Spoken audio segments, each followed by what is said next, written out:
నందమూరి బాలకృష్ణ అభిమానులకు good news. Balayya హెల్త్‌కు సంబంధించిన latest update ఇప్పుడు సోషల్ మీడియాలో వైరల్‌గా మారింది. ఇటీవల 'ఎన్‌బీకే 111' సినిమా షూటింగ్ సమయంలో బాలకృష్ణ గారికి ఎడమ మోకాలికి గాయమైన విషయం తెలిసిందే. ఈ గాయం కారణంగా ఆయనకు సర్జరీ కూడా జరిగింది.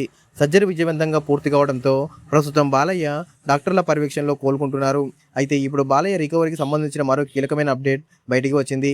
ఈ ఆగస్టు 14న బాలయ్యకు వేసిన కుట్లు తొలగించనున్నట్లు సమాచారం.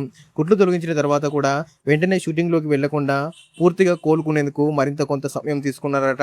ముఖ్యంగా కుట్లు తొలగించిన తర్వాత సుమారు 3 వారాల పాటు ఫిజియోథెరపీ చేయాల్సి ఉంటుందని తెలుస్తుంది. అంటే బాలయ్య పూర్తి స్థాయిలో కోలుకోవడానికి ఇంకా కొంత సమయం పట్టే అవకాశం ఉంది. బాలయ్య ప్రస్తుతం రెస్ట్ తీసుకుంటుంటే ఫిజియోథెరపీ ద్వారా మోకాలి కదలికను, కండరాల బలాన్ని క్రమంగా పెంచుకునే దిశగా ముందుకు వెళ్లనున్నట్లు తెలుస్తుంది. ఇక బాలయ్య సినిమా విషయానికి వస్తే ఈ గాయం కారణంగా 'ఎన్‌బీకే 111' సినిమా షూటింగ్ షెడ్యూల్‌పై కూడా ప్రభావం పడింది. గోపీచంద్ మల్లేని దర్శకత్వంలో తెరకెక్కుతున్న ఈ సినిమా మీద నందమూరి అభిమానుల్లో భారీ అంచనాలున్నాయి. బాలయ్యను ఈ సినిమాలో చాలా పవర్‌ఫుల్ పాత్రలో చూపించబోతున్నారనే టాక్ ఇప్పటికే ఉంది.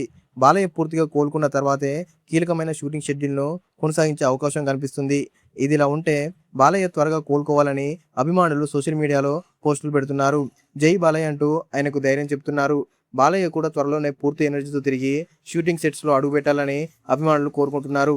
మొత్తానికి ఈ ఆగస్టు 14న కుట్లు తొలగింపు, ఆ తర్వాత 3 వారాల ఫిజియోథెరపీ ఇది బాలయ్య రికవరీలో మరో కీలకమైన స్టెప్ అని చెప్పవచ్చు. ఇలాంటి లేటెస్ట్ టాలీవుడ్ మూవీ అప్డేట్స్ కోసం మన సినీ లోగా ఛానల్‌ని సబ్స్క్రైబ్ చేయండి. వీడియో నచ్చితే లైక్ చేయండి. బాలయ్య అభిమానులకు షేర్ చేయండి. Thank you for watching.